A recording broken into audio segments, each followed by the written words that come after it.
Hi, today we're going to be talking about 1-2 properties of real numbers. It's going to talk about real numbers, properties of real numbers, the distributive property, the additive and multiplicative inverses, and simplifying expressions. Okay, let's talk about what real numbers are. Real numbers are basically anything that is not an irrational number. So it might be actually easier to define what an irrational number is. A number under the square root sign, like irrational numbers could be the square root of 2. There's no nice square root of 2. It just repeats forever. Pi, the value pi, is an irrational number. It repeats forever. So everything else are rational numbers. In the rational numbers, you have integers. Integers are like -3, -2, -1, 0, 1, 2, 3. All those, a lot of people would refer to them as whole numbers, but whole numbers can't have negative values. So integers are basically whole numbers, but you can also include negative numbers. So then we just defined whole numbers. Whole numbers are all whole numbers that don't include negatives. Natural numbers are all positive numbers, not including 0. So that's kind of, we're talking about real numbers. That is everything you need to know about real numbers. Okay, here's properties from the book: commutative, associative, identity properties, inverse properties. You have the additive and multiplicative properties for each. You have the closure and the distributive property. These are all very basic, so if you don't remember them, there you go. You can read over them, kind of memorize them if you don't already have them, but I'm assuming you have them by now that you're in Algebra 2. We are going to go deeper into a couple of these, though. So let's go into the inverse, additive, and inverse multiplicative properties.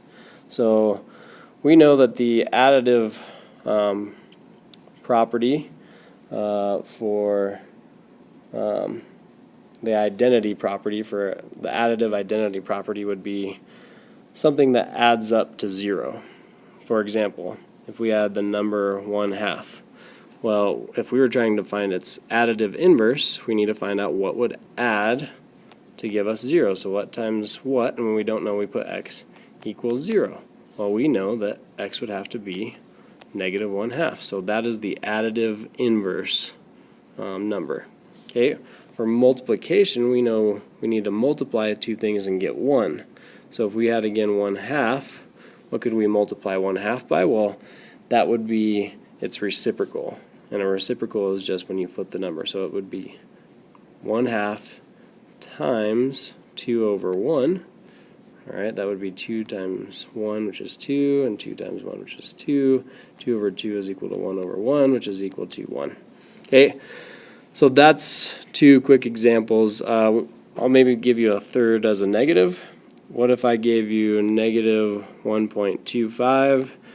Try this. What would the additive inverse and the multiplicative inverse be for -1.25? Hit pause, go. Okay, for me it's easier to turn this number into a fraction. Well, for the additive it doesn't matter. I know that adding 1.25 to -1.25 will equal 0, so I know that 1.25 is the additive inverse. The multiplicative, I do want to change it to a fraction, so I know that's the same thing. I see the 0.25, I think of quarters, 25 cents, so I know that we've got 5 quarters makes $1.25, so I know that's 5 over 4. Quarters are 4. Okay, so 5/4 is the same thing as 1.25. So we've got -5/4. The reciprocal there is a -4/5. First, a negative times a negative is a positive, so I'm going to end up with a positive number. 5 times 4 is 20. 4 times 5 is 20. That's equal to 1. So that would be the multiplicative inverse. Pretty simple. The distributive property. Okay, you saw the distributive property was represented a couple boxes ago, I'm going to show an area model that I think demonstrates the distributive property a little bit better. Just think if we had a side of a rectangle, and we split the rectangle in two. So we've got one side that's length A, and this side is length B plus C. Okay? So that's our rectangle. If we wanted to find the area of the rectangle, I know that the area of this would be A times B. So we'd write that as A, B. And this piece of the rectangle would be A times C. So we would write that as AC. And then we just add those areas together. So what this really says is A times B plus C is equal to those two areas added up, which is AB plus AC. Okay, so I like to represent the distributive property using area models. I think it just works nicer, especially when we get to harder areas. For example, if I had A plus B times C plus D plus E, something like that. Okay? When we use an area model for a bigger piece like that, it's going to be way simpler. We'll make way fewer mistakes if we use area models. Okay, I want you to give one a shot, so go ahead and give this problem a shot. Use the distributive property to find what is, or just simplify this expression. 3 times the quantity 4x minus 2y minus 2 times the quantity 3x plus y. Okay, go ahead and give that a shot. Use the distributive property, and then once you've distributed everything, go ahead and combine like terms, which means get your x's together and your y's together and your 1's together. If there are any 1's, I don't think there will be. And simplify that expression. Go ahead and hit pause. Okay, so like I said, I like to use area models, so I'm going to represent this piece here with the area model of 3 times 4x and a negative 2y. Okay, so 3 times 4x is 12x.